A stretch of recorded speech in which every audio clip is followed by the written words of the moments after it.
Oi, gente, bom dia, boa tarde, boa noite. Não sei que horas vocês vão ver isso. A gente está gravando de noite, né, Aline? Isso. Esse é o nosso primeiro. Que trem é esse? Mas vamos entender. Que trem é esse? Né? Então, que trem é esse? Vão ser postagens que a gente vai fazer sempre aqui no blog do Conjó e nas redes sociais do grupo, que vão tentar explicar um pouquinho os trens que a gente estuda aqui na comunicação. Vamos fazer um pouquinho de divulgação científica também da nossa área, que isso é importante. Hoje a gente conversa com a pesquisadora do Conjora, Aline Monteiro Holmes. Obrigada por aceitar o nosso convite, por estar aqui com a gente nessa noite fria. Eu que agradeço, é um prazer estar junto com o Conjó, o meu grupo de pesquisa do coração. Bom, Aline, conta pra gente, antes de tudo, como é que você chegou em Dark? Bom, eu preciso falar do mestrado, né? No mestrado eu pesquisei Game of Thrones, e entre todo o universo que eu queria pesquisar, estava também a interação do fã com o produto. Na minha banca de qualificação, os professores presentes me orientaram que eu não deveria estudar fãs naquele momento, porque senão o universo ficaria muito grande, que seria melhor eu pensar nisso para o doutorado. Então eu tinha um objeto feito por fãs naquele momento, eu tirei ele do meu escopo, né, meu corpus foi reduzido, e foi muito bom, porque aí eu consegui concluir a dissertação a tempo, do jeito que precisava, e levei isso para o doutorado. Então, eu entrei no doutorado com o objetivo de pesquisar como os fãs lidam com os objetos que eles gostam, né? Como eles conversam e como que a conversa dos fãs acaba interferindo nos processos de produção e de composição das séries. O meu objetivo inicial era estudar Star Wars, que tem um fandom gigantesco, que tem produções o tempo todo, mas nas conversas que eu fui tendo com a minha orientadora, a gente acabou chegando em outros objetos que poderiam ser mais interessantes pelo local onde eu estou, né? Eu estou fazendo doutorado no FMG, e aí chegamos na Netflix. Pelo streaming, que tem tudo a ver também com o universo transmídia, que é, né, o universo que eu gosto de pesquisar. E aí fomos cortando, e chegamos em Dark. E aí pesou muito o meu gosto pessoal, porque eu gosto muito de ficção científica, eu adoro o universo que a série traz, tanto da ficção científica quanto da viagem no tempo, e essas coisas assim, de nerd mesmo. Assisti a série na primeira temporada, eu ainda não estava no doutorado, e eu já estava no doutorado quando a segunda temporada saiu, então, observando a Netflix, tem uma série que eu curto, tem uma temporada para vir, então é Dark. Tá, você falou em narrativa transmídia, Isso. mas conta aí pra gente, que trem é esse? O que é essa narrativa transmídia que todo mundo fala? Bom, a narrativa transmídia é uma coisa um pouco complexa, assim, de perceber de início, mas ela é muito fácil ela deixa muitas pistas, assim. Basicamente é quando uma história é contada, e aí qualquer tipo de narrativa cabe na narrativa transmídia, quando ela é contada em plataformas diferentes, em suportes diferentes. Então você acaba tendo pistas da história em vários locais. Como a gente está falando da Netflix, o básico da Netflix é que você consegue acessar ela de vários suportes diferentes. Então, ela acaba ela acaba facilitando esse processo transmediático. Outra forma também de observar é quando você tem pistas da história em locais diversos. Então, é uma história que começou num livro e aí ela foi expandida para a TV, como uma série, como um filme, ela foi levada para um produto de streaming, ela virou um jogo, ela virou um parque temático, ela virou os Funko Pops, que a gente que é nerd adora. Então, a história vai se expandindo. E nesse processo de expansão da história, os fãs são extremamente importantes, porque são eles que fazem com que a história gire e que se conecte por essas plataformas diferentes. Assim, a história ela tem que ter um universo central, inicial, e a partir dessa expansão, os fãs vão se conectando a ela e fazendo com que ela cresça cada vez mais. Então, você vai ter sempre um universo maior do que a narrativa principal. Mais ou menos é isso. No caso do Dark, a gente consegue identificar essas marcas da narrativa transmídia que você falou, a gente consegue atingir esse público, né, geek proud, que você representa tão bem aqui, e a gente consegue identificar isso em todas as temporadas, Ou isso é um movimento que foi mudando com o passar do tempo? Dark é uma série bem interessante para ver esse movimento, porque ela não foi uma série de sucesso imediato, ela não teve um grupo de fãs imediatamente conectados a ela. É uma série alemã, a Netflix costuma fazer produções em que ela coloca o selo produção original Netflix, mas ela não produz, né, ela só transmite aquela série. Ela fez isso com Dark, ela comprou a série e transmitiu exclusivamente pelo streaming. E foi uma série de 10 episódios, foi lançada no final de 2017, e teve um pequeno movimento entre o povo que é mais ou menos parecido comigo, que gosta desse tipo de conteúdo. A segunda temporada, ela já foi lançada com um pouco mais de movimento, porque aí os youtubers, o pessoal que cria conteúdo relacionado tanto à série quanto ao streaming, começou a descobrir a série e a fazer linha do tempo, a fazer vários conteúdos relacionados para poder explicar a história. A história é contada de forma não linear, não apenas como as narrativas ficcionais tradicionais, né, que você faz um entremeio entre a história narrada e a história acontecida, mas também em tempos diferentes. É uma coisa um pouco complexa que o espectador que gosta de uma linearidade de conteúdo talvez não se aproxime muito. Então, começou por aí. Os fãs começaram a traçar linhas do tempo, publicar essas linhas do tempo no Facebook, no Instagram, em vídeos no YouTube, e isso foi se desenvolvendo. A terceira temporada, havia uma data de lançamento, né, a série trata um dos assuntos é o fim do mundo, e o fim do mundo, o apocalipse, na verdade, não é o fim do mundo, né? O apocalipse tem uma data, que é 27 de junho, então a série estava para ser lançada agora, dia 27 de junho de 2020, e um pouquinho antes, uns 3 meses mais ou menos, os fãs começaram a movimentar. O que você pode esperar de Dark, fazer recap da série, e vamos recapturar a trajetória daquela personagem específica, daquele objeto de cena. E nesse meio tempo começaram a explodir também os perfis de Instagram totalmente dedicados à série. O que foi bastante interessante nesse processo, especialmente relacionado à Netflix, é porque ela pegou várias pessoas no mundo, vários youtubers no mundo todo, e entregou os episódios da última temporada, que era a final, né, para esses influenciadores desse mundo, desses fãs, para que eles pudessem que eles pudessem ver com antecedência, criar conteúdo com antecedência, para quando a série fosse ao ar, todo mundo ali já soubesse que tipo de conteúdo criasse, porque é uma série bastante complexa. E isso, assim, é uma forma da Netflix se posicionar em relação aos fãs, que é bem diferente do que ela vinha fazendo com relação às outras séries. Foi a primeira vez que você observou no Dark que o público foi considerado de uma maneira tão intensa na produção? Eu acho que tanto na produção de Dark, quanto também com outras séries da Netflix. Ela não costuma fazer muito isso. Às vezes ela passa para esses influenciadores metade da temporada que está sendo lançada, assim. Então, por exemplo, se a temporada tem 8 episódios, eles passam 4, que pode dar uma aquecida nesses influenciadores digitais que vão lá fazer com que a base de fãs se aqueça. No caso de Dark, eles entregaram tudo, com 15 dias de antecedência. E foi mais ou menos na mesma época que lançaram o trailer. Então, você tinha youtubers como Carol Moreira, que é uma das mais famosas por comentar séries, dizendo, não vou comentar o trailer porque eu já vi a série. Eu não posso fazer isso, porque senão eu vou acabar dando um spoiler e vai estragar a experiência de vocês e tal.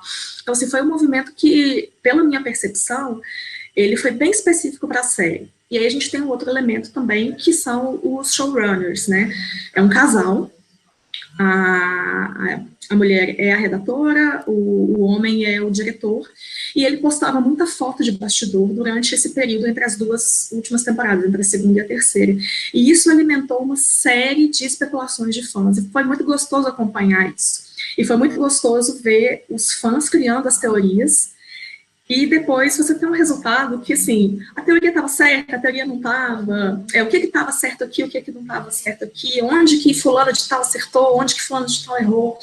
E aí as pessoas se reunindo para debater qual a teoria estava mais adequada para aquele momento, para aquela foto específica. Então foi um movimento, assim, bem de nicho, porque é uma série de nicho, mas que suscitou uma série de movimentos de fãs que eu até então não tinha visto com tanta força, especialmente por ser uma série de nicho. E será que a gente pode considerar que essa própria divulgação das fotos de bastidores, que é uma coisa que vem dos produtores, né? É diferente, por exemplo, de você mandar a série para um influenciador ou uma influenciadora digital. Você está tirando a informação dali. Será que isso foi uma via de mão dupla? Ou a gente não tem como avaliar? Ou você conseguiu observar na série a repercussão de alguma dessas teorias? Você acha que o público agiu sobre Dark nessa última temporada? Olha, pelo resultado do conjunto, eu acredito que o público não interferiu na trama. Ele interferiu de outras formas. Tipo, a trama fechadinha, a trama é muito, muito amarradinha, assim. E como eu gosto muito do objeto, eu vou acabar defendendo ele, né? Tem falhas, como todas as narrativas têm, você vai encontrar uma coisa ou outra ali, mas no geral o conjunto é muito bem amarrado. Por ser muito bem amarrado, eu acredito que os fãs não interferiram nesse processo de redação, né, de escrita de roteiro e etc. Mas eles conseguiram interferir nesse processo do diretor se posicionar e trazer informações. E a mesma coisa para os atores, porque todo mundo tem, né, tinha um contrato de sigilo para, né, não dar os spoilers e tudo. E ainda assim os atores conseguiram fazer com que uma ou outra coisa chegasse nos fãs para que os fãs repercutissem aquilo. Também de uma forma que eu acho que é um pouco inédita na Netflix, essa semana saiu um vídeo do elenco se despedindo dos personagens. A Netflix costuma fazer assim, brincadeiras entre os atores, jogos e tal, no final daquelas temporadas específicas, mas agora é uma série que acabou, né? Ela teve começo, meio e fim em 3 temporadas. E a despedida dos atores, ela foi tão emocionante que levou os próprios diretores, né, o diretor e a roteirista, a se posicionarem dizendo: a gente agradece a base de fãs que fez com que Dark fosse esse fenômeno que virou, né? Então eu acredito que mais nesse sentido, no entorno, no universo transmídia, e menos na narrativa em si. Tudo bem, vamos lá. Universo transmídia. O que caracteriza um universo transmídia que faz a narrativa transmídia ser assim tão diferente das narrativas às quais nós estamos habituados, aquelas narrativas tradicionais, né? É esse universo, é essa necessidade do universo, é a base de fã, enfim. O que é? Bom, é bem um conjunto de coisas. A narrativa tradicional, geralmente você encontra ela em um suporte único. Então você tem um livro, ou um filme, ou uma série que foi desenvolvida para aquele suporte. Então, você vai trabalhar uma linguagem específica para aquilo. Quando você pensa em criar um universo transmediático, primeiro você tem que criar um universo que caiba em suportes diferentes, que converse com linguagens diferentes. Outra questão que também povoa essa definição da narrativa transmídia é se você precisa ter um número certo de suportes, né? Tem autores que falam que tem que ser 3, tem autores que falam que no mínimo 2, tem autores que falam de mais, que são 4. Na verdade, a narrativa tem que se expandir, ela tem que estar em locais diferentes e ser acessada pelo público de formas diferentes. Mas uma coisa que também é importante é que o público que acessa, por exemplo, lendo uma história em quadrinhos, ele tem que ter um conhecimento, pelo menos, da espinha dorsal da história. Se ele acessar uma história em quadrinhos que não se conecta com o universo, ele não está acessando uma história transmediática. E esse é um dos motivos assim, que fazem com que você tenha que criar um universo que seja maior que o suporte. Mesmo que você tenha uma espinha dorsal, digamos assim, que saia de um livro, ou tenha sido pensado para uma série de TV, ou que tenha sido pensado para um quadrinho, o que sai dali, essa narrativa, ela tem que ser maior e ela tem que conversar com outras linguagens também. E todas as pessoas que participam, né, todos os fãs que leem, que se conectam, que assistem, têm que ter o contato com o conjunto, o coração da história. Senão ela não é transmediática. Vamos pensar, a gente falou em vários exemplos aqui de plataformas que a gente pode disponibilizar, de suportes que a gente pode trabalhar. Por exemplo, você falou agora do quadrinho, né? O quadrinho, ele é muito relacionado com o universo geek, com o universo nerd, né? Sim. Quando a gente pensa em toda a construção de universo, na discussão sobre narrativa transmídia, a primeira coisa que a gente faz é pensar, pelo menos, acho que talvez na nossa geração, a primeira coisa que a gente pensa é Lost, é Matrix, talvez até na outra ordem, aí a gente pensa em Game of Thrones, produções para público nerd. A narrativa transmídia, ela é feita para o público nerd? Não necessariamente.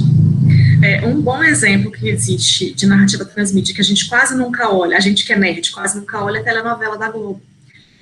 Porque a Globo pensa, especialmente agora, né, que tem a Globoplay funcionando como um sistema de streaming próprio, ela tem pensado em narrativas que estão só no streaming, na Globoplay, outras que se conectam ali, então, tipo, você teve uma temporada de Malhação recente que ganhou até o Emmy, foi feito um spin-off apenas no streaming, você tem, por exemplo, os blogs dos personagens, na época que os blogs faziam um pouco mais de sucesso, e se você for olhar para o jornalismo, por exemplo, você tem produtos derivados, por exemplo, de um telejornal que podem virar um podcast, que podem ir para um programa de rádio artesiano mesmo, colunas dentro de um jornal, você pode fazer com que essa narrativa, que é jornalística, também se expanda por plataformas diferenciadas e compõe uma narrativa transmídia.